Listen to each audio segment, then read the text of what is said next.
오늘 드디어 일이 터졌습니다. 대한민국 외환시장에서요. 이건 그냥 흘려들을 경제 뉴스가 아닙니다. 어쩌면 바로 여러분의 미래를 통째로 뒤흔들 거대한 폭풍이 오고 있다는 첫 번째 경고음일지도 모릅니다. 바로 이 숫자 1450 원달러 환율입니다. 우리가 그토록 지키려고 했던 심리적 마지노선 1450원이 오늘 속절없이 무너져 내렸습니다. 네, 맞아요. 혹시 미국이 금리만 내리면 우리 경제도 살겠지. 내 아파트 값은 언젠가 다시 오를 거야. 이런 막연한 희망 품고 계셨나요? 죄송하지만 그 희망은 오늘부로 공식 폐기하셔야 합니다. 왜냐고요? 한국은행은 사실상 백기를 들었고 우리는 완벽한 외통수에 걸려버렸거든요. 자, 근데 여기서 정말 이상한 일이 벌어지고 있어요. 경제가 교과서대로라면 미국이 돈을 막 찍어내면 달러 가치는 떨어져야 정상이잖아요. 그런데 지금 시장은요, 교과서를 그냥 찢어버리고 있어요. 완전히 반대로 움직이고 있습니다. 미국이 돈을 풀면 풀수록 오히려 전 세계의 돈이 미국으로 빨려 들어가고 한국 경제는 지옥으로 끌려 들어가는 이 끔찍한 역설. 오늘 그 소름 끼치는 메커니즘을 제가 낱낱이 파헤쳐 드리겠습니다. 지금부터 미국이 세계 경제의 판을 어떻게 완전히 뒤집어 엎고 있는지, 그들이 새로 설계한 무시무시한 전략, 거대한 진공청소기가 어떻게 작동하는지 보여드리겠습니다.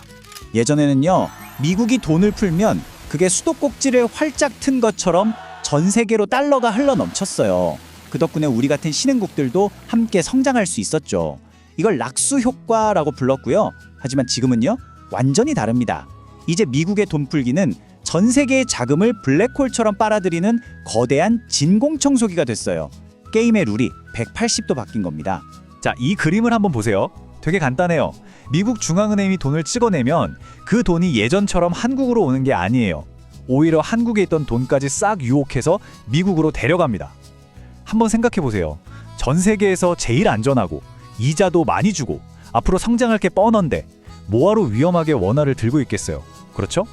이게 바로 전 세계의 피를 말리는 달러 진공청소기의 진짜 무서움입니다. 이 무시무시한 진공청소기 앞에서 우리 한국은행은 체스판의 왕처럼 어디로도 피할 수 없는 완벽한 체크메이트, 즉 외통수에 걸려버렸습니다. 한국은행 앞에는 지금 선택지가 딱 두 개가 있는데 둘 다 지옥으로 가는 문이에요. 자, 옵션 A, 금리를 내려서 지금 죽어가는 부동산이랑 대출자들을 구한다. 그럼 환율이 1,600원, 1,700원 그냥 뚫어버리면서 나라 전체가 수입 물가 폭등으로 파탄날 겁니다. 반대로 옵션 B, 환율을 지키겠다고 고금리를 유지한다? 그럼 부동산 시장은 그냥 붕괴하고 수많은 거정이 파산의 길로 들어서게 되겠죠. 그리고 판결은 내려졌습니다. 한국은행은 결국 선택을 강요당했고 그들이 내린 결론은 이겁니다. 부동산 시장이 무너지는 고통을 감수하더라도 국가부도 사태만은 막겠다. 즉, 부동산은 포기한다. 이게 지금의 현실입니다. 자, 지금까지는 좀 큰 얘기였죠? 이제부터는 바로 여러분의 이야기, 우리 집, 내 통장에 닥칠 진짜 공포와 마주할 시간입니다. 이 시한폭탄의 타이머는 이미 똑딱거리기 시작했습니다. 혹시 기억나시나요? 불과 몇 년 전, 2020년, 지금 아니면 평생 집 못 산다, 벼락거지 된다는 공포감에 수많은 젊은이들이 영원까지 끌어모아 집을 샀던 그 시절.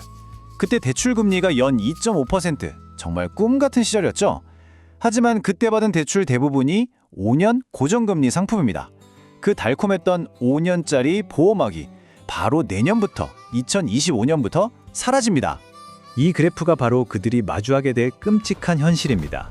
2020년에 2.5% 금리로 5억을 빌렸을 때 한 달에 내는 이자가 약 100만 원이었어요. 뭐 이 정도는 어떻게든 허리띠 졸라매면 감당할 수 있었죠. 그런데 2025년에 금리가 재조정되면요, 지금 분위기로는 금리가 6% 이상일 가능성이 매우 높습니다. 그럼 월 이자가 100만 원에서 250만 원으로 그냥 수직으로 꽂히는 겁니다. 맙소사. 한 달에 150만 원이 그냥 공중으로 사라지는 거예요. 이건 뭐 외식 한두 번 줄이는 그런 차원의 문제가 아닙니다.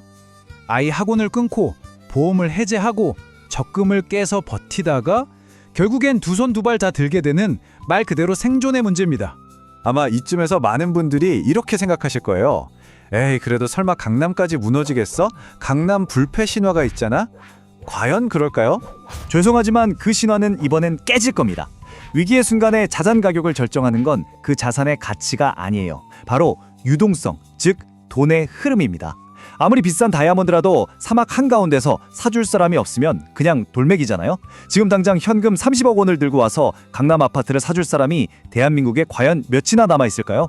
결국 돈이 많은 시장에서 강남 아파트는 더 이상 부의 상징이 아니라 팔고 싶어도 팔 수 없는 거대한 콘크리트 감옥이 될 뿐입니다. 자, 여기까지 들으시면 정말 숨이 턱 막히고 암울하실 텐데요. 하지만 아직 희망은 있습니다. 이 침몰하는 배에서 탈출할 방법이 분명히 있어요. 지금부터는 이 위기를 일생일대의 기회로 바꿀 수 있는 유일한 생존 전략에 대해 말씀드리겠습니다. 많은 전문가들이 이구동성으로 제시하는 전략은 바로 달러 방주에 올라타라는 겁니다. 이건 무슨 공격적인 투자를 해서 대박을 터뜨리라는 게 아니에요. 내 소중한 자산을 지키기 위한 최소한의 생존 보험이라고 생각하셔야 합니다. 방법은 놀랍도록 간단하고 명료합니다. 생존을 위한 스나이퍼가 되는 거죠. 첫째, 지금 당장 팔리지도 않을 부동산 같은 자산들을 손해를 좀 보더라도 정리해서 현금을 꽉 쥐세요. 둘째, 그 귀한 현금을 원화로 두지 마세요. 이자도 5% 넘게 주는 미국 국채 같은 안전한 달러 자산으로 바꿔두는 겁니다. 그리고 마지막, 모두가 공포에 떨면서 자산을 집어던질 때까지 저격수처럼 조용히 기다리는 겁니다. 그때 강력해진 여러분의 달러로 대한민국 최고의 자산들을 헐값에 사들이는 거죠. 이게 바로 IMF 외환위기 때, 2008년 금융위기 때 소수의 사람들이 엄청난 부를 쌓았던 바로 그 방식입니다. 남들이 공포에 질려서 비명을 지르며 던지는 자산을 여러분은 환율 효과로 슈퍼파워를 장착한 달러를 이용해 여유롭게 쇼핑하듯 쓸어 담는 것. 부의 거대한 이동은 바로 이런 위기의 순간에 일어납니다. 자, 이제 선택의 시간이 왔습니다. 가만히 앉아서 내 자산 가치가 폭락하는 걸 지켜보며 가난해질 것인가? 아니면 지금이라도 달러라는 튼튼한 방주로 갈아타서 이 위기를 기회로 만들 것인가? 다가오는 이 거대한 폭풍우 속에서 그냥 휩쓸려가는 수많은 난민 중 한 명이 되시겠습니까? 아니면 그 거대한 파도를 멋지게 타는 서퍼가 되시겠습니까? 선택은 오직 여러분의 몫입니다.